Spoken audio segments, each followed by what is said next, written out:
Hello, welcome to BioGreat TV. If you're new here, please subscribe and turn on the notification so you don't miss our next video. How political parties started in Swaziland. Swaziland, now known as Eswatini, became a British protectorate in 1906. A resident commissioner governed the protectorate, who was himself subject to the British High Commissioner for South Africa. With time, the system of indirect rule was introduced where the Swazi Monarch governed the people on behalf of the British government. In the early years of indirect rule, the British assumed that the small kingdom of Swaziland would eventually be assimilated into the much larger South Africa. But after the Second World War, South Africa's heightened racial discrimination made the United Kingdom to prepare Swaziland for complete independence. But actual independence did not come until 1968. It was in the 1960s that political activities began to intensify, and most of the political parties were established that period, the first being the Swaziland Progressive Party. The Swaziland Progressive Party was the first political party established in Swaziland. In 1929, a progressive association was founded under the auspices of the Resident Commissioner of the British Empire. As at 1935, the association still had less than 100 members. John Nquku served as the association's president from 1945. While still under the leadership of the widely traveled John Nquku, the association was transformed into a party called the Swaziland Progressive Party, SPP. This was between 1959 and 1960. The party began to move for self-government and then independence. The SPP had as its policy what was called a four-point program, which included non-racial universal enfranchisement, opposition to incorporation into South Africa, adoption of the United Nations Declaration of Human Rights, and integration of Swaziland's white minority and Swazi majority, and ending racial discrimination.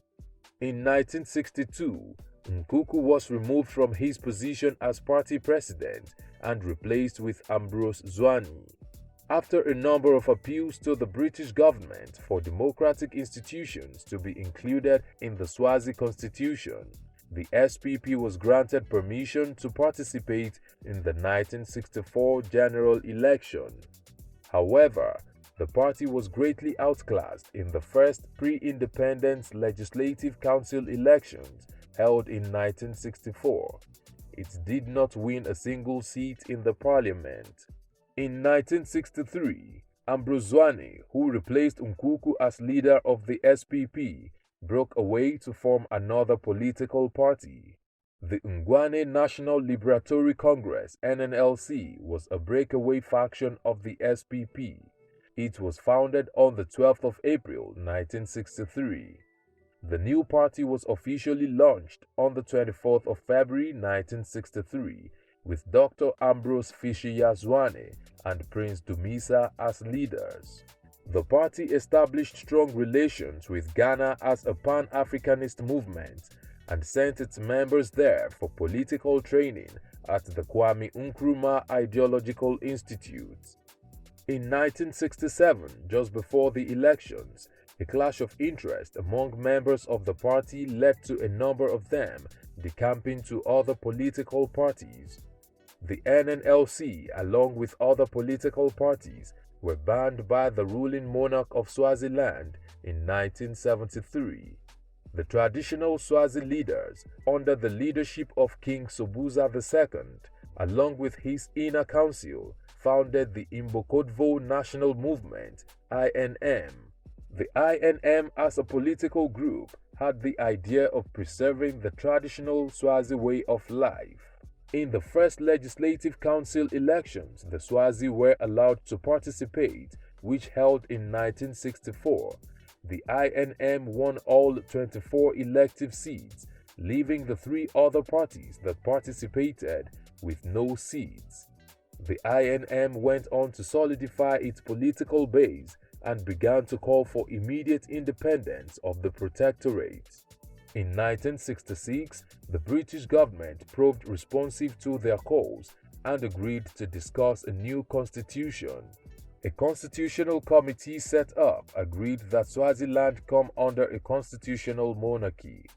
The committee also proposed the Protectorate would become self-governing after the 1967 parliamentary elections. On the 6th of October 1968, Swaziland became independent. The first post-independence era elections took place in May 1972. Again, the INM emerged as the party to beat, getting almost 75% of the votes.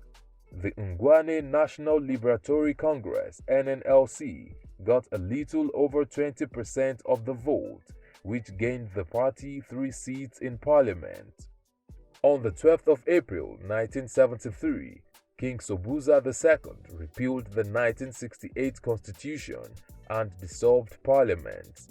He then assumed all powers of government and banned all political activities and trade unions. He claimed his actions were in a bid to remove divisive and alien political practices that were not compatible with the Swazi way of life. It took 6 years before a new parliament was convened.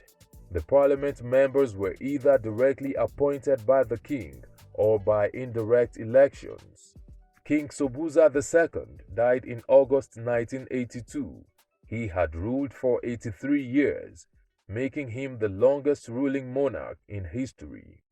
2 queen regents ruled as head of state at different times. Queen Regent Zeliwe ruled from 1982 to 1984, while Queen Regent Ntombi led from 1984 to 1986. Queen Ntombi's son, Prince Makosetive, was crowned and enthroned as Ingwenyama Mswati III on the 25th of April 1986. He is the incumbent king and head of state of Swaziland.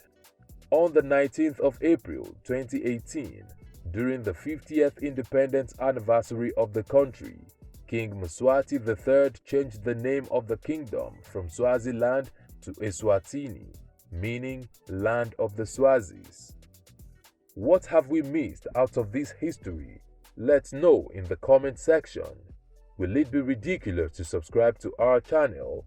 If no, please like this video, share, and subscribe to our channel.